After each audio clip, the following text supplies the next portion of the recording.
Room 113 is shrouded in shadows, illuminated only by the unsteady flashlight beam of Detective Anna Reed.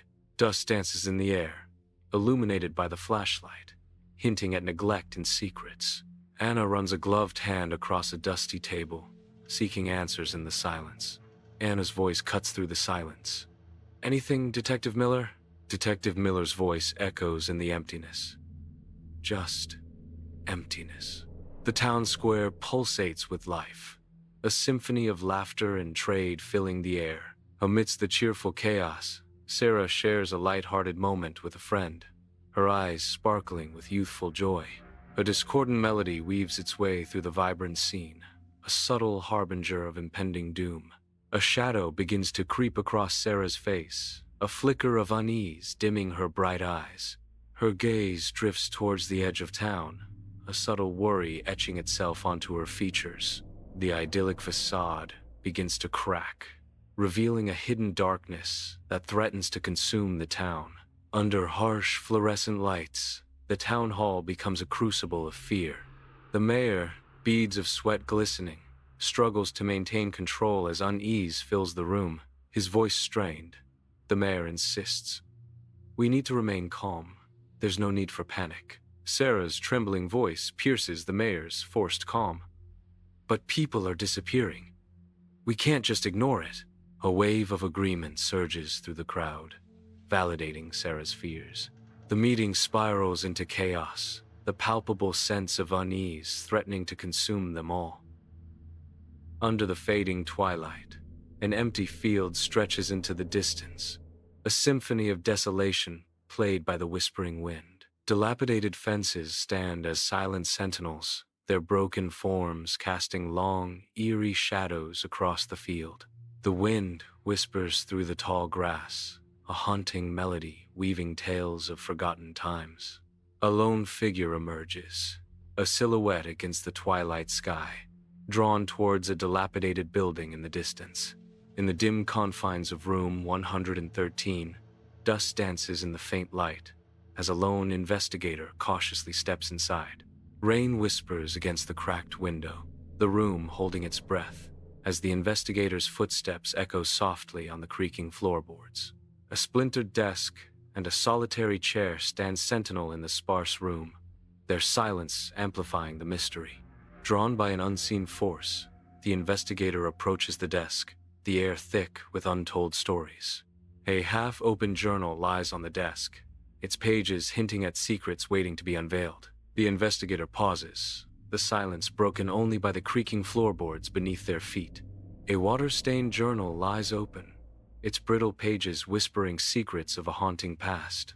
The investigator's eyes fixate on the last entry, each word a chilling testament to unseen horrors. "They came at twilight, shadows crawling across the fields. I can't breathe." A sudden gust of wind becomes a violent slam as the window crashes shut. The investigator's face pales, a growing sense of dread solidifying in their heart. Harrow's End nestles in a remote valley, bathed in the warm glow of the setting Sunday. Farmers return from the fields as children play, smoke rising from chimneys, painting a picture of idyllic isolation. The narrator's voice echoes. The villagers of Harrow's End lived simple lives, untouched by the conveniences of the modern world. Tranquility reigns, an underlying sense of isolation permeates the air.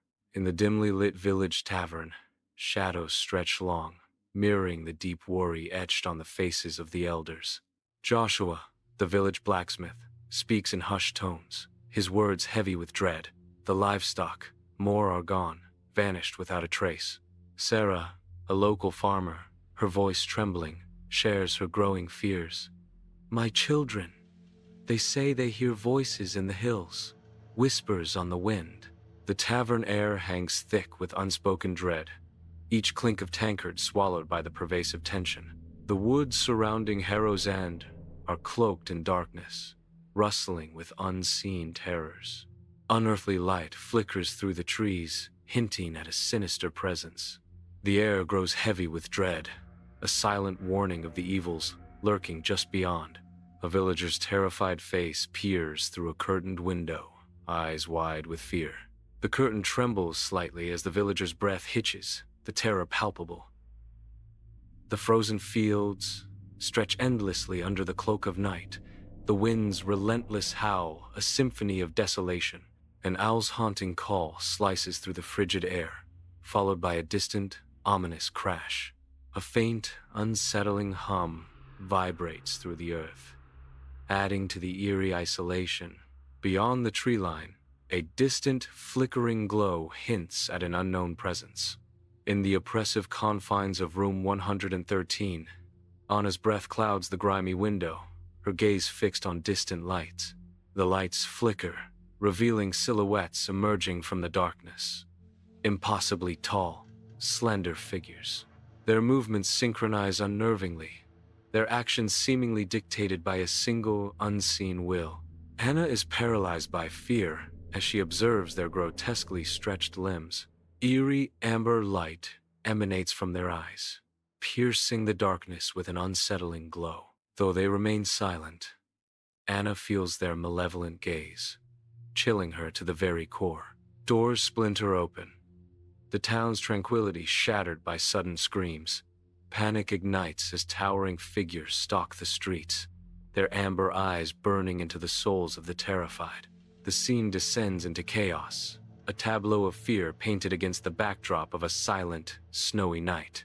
The oppressive hum intensifies, a harbinger of doom echoing through the streets. The deserted town square at dawn is eerily silent, broken only by the distant echo of approaching footsteps. Abandoned dinner plates sit on tables, horses stand tethered to empty stalls, children's toys are scattered, all untouched.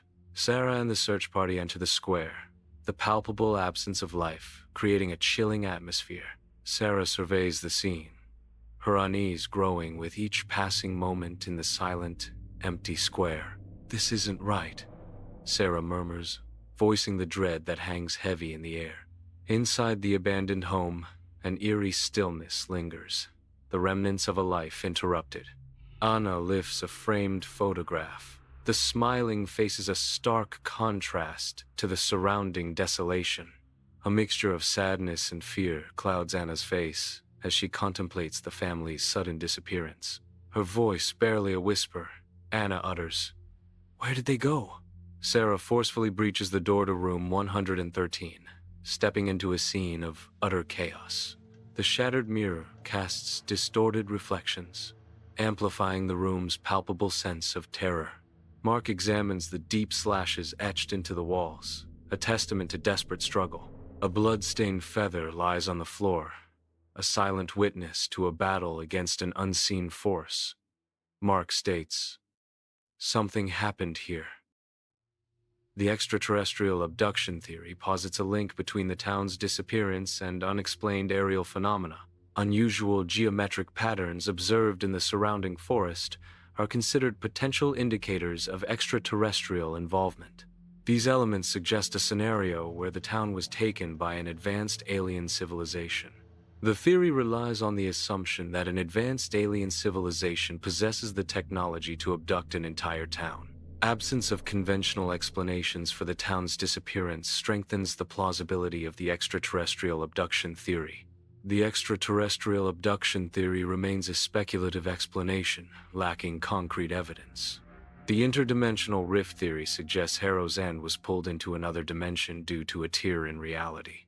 Dimensional rifts are theorized as tears in the fabric of spacetime, connecting different universes or locations within the same universe. The displacement of Harrow's End implies a disruption of the fundamental laws governing our universe. The rift could have caused a spatial anomaly, resulting in the town's disappearance from its original location. Visualizing dimensional rifts helps to understand the potential consequences of manipulating spacetime. The theory explores how a town might be displaced from our universe through a disruption in the spacetime continuum. The cult or ritual sacrifice theory centers on unusual symbols discovered carved into trees near Harrow's End. These symbols potentially link the town's inhabitants to occult practices. The module examines these symbols and their potential association with occult practices. This suggests a scenario where the town's inhabitants were victims of a ritualistic event. In the dead of night, a detective's flashlight cuts through the darkness of disheveled room 113. Amidst the chaos of overturned furniture and scattered papers, the detective's inner turmoil is palpable as he mutters, "Let's go back! Into room 113! Inspect every corner!" He kneels, his flashlight beam focused intently on the floor, revealing hidden secrets beneath the surface. A crucial discovery. Under the rug, footprints muddy, elongated. In the dim-lit room, the detective stands on a chair, flashlight beam cutting through the darkness. He steps down from the chair, his gaze fixed upward, a grim observation forming on his lips. The ceiling, scorch marks, above the bed. He moves towards the window, the flashlight beam dancing across the wooden frame, revealing a disturbing secret etched into the wood. The beam settles on the etched symbol, stark against the wood. His voice drops, filled with a chilling understanding. A black symbol, a circle crossed with lines, etched into the wood beside the window. The symbol looms, a silent harbinger of unknown horrors. The detective sits alone in room 113. On the desk, besides the journal, a recorder. The last entry ends, but if you play the tape rewinds with a hiss, followed by faint whispers that send a chill through the room. The whispers intensify into a guttural chant. A blood-curdling scream abruptly ends with a sickening thud, then silence. The detective stares into the darkness, his face etched with profound dread as the silence echoes around him. In Harrow's End, a storm rages, its intensity amplified by the desolation of the town square. Empty buildings stand as silent witnesses to the storm's fury, their darkness deepening the sense of abandonment. A lone street lamp flickers, casting elongated, distorted shadows that dance ominously across the wet ground. The camera shakes violently, mirroring the chaos of the storm, as if struggling to maintain its hold on reality. A guttural growl echoes from the distance, permeating the night with a chilling sense of dread and unseen menace. The palpable sense of dread hangs heavy in the air, wrapping the deserted town square in a shroud of fear and anticipation. In the dimly lit room, frantic whispers mix with distorted radio static, revealing a scene of mounting terror. Scrawled symbols adorn the walls, hinting at the unknown horrors contained within the room. It is getting stronger. We need to lock it away. They barricade the door, heavy objects scraping against the floor as they desperately try to contain the growing threat. The first light of dawn creeps over Harrow's End, a silence so profound it chills the soul. Abandoned cars and open doorways hint at lives interrupted, belongings scattered like forgotten dreams. Room 113 remains a barricaded mystery, now defaced with markings that speak of a darker terror. The narrator's voice echoes through the emptiness. To this day, Harrow's End is one of history's greatest unsolved vanishings. We may never know. Harrow's End stands as a haunting testament to unanswered questions, a place where silence screams louder than any answer. In the dimly lit studio, a microphone stands alone, bathed in the eerie glow of a single desk lamp. Long, ominous shadows stretch across the room, heightening the sense of isolation. The building music fades, leaving only the silence of anticipation. The room remains still, waiting for the narrator's voice to fill the void. The studio is dimly lit, the air thick with unspoken stories. Recording equipment stands haphazardly, each piece a silent witness to countless untold tales. As the shadows deepen, a voice echoes, urging, "Remember to share, subscribe, and engage with the content." The voice continues, warning, "Shadows only grow stronger when we look away." The darkness seems to listen, absorbing every word, every moment of hesitation. A long, dark hallway stretches into shadow, the silence amplifying the room's unsettling aura. At the hallway's end, a single door marked 113 stands starkly, a silent sentinel. The music swells, amplifying the tension. As the camera focuses on the ominous portal, silence descends, heavy and absolute, as the music abruptly cuts out. The narrator's voice echoes in the void. Until next time, beware the darkness beyond room 113.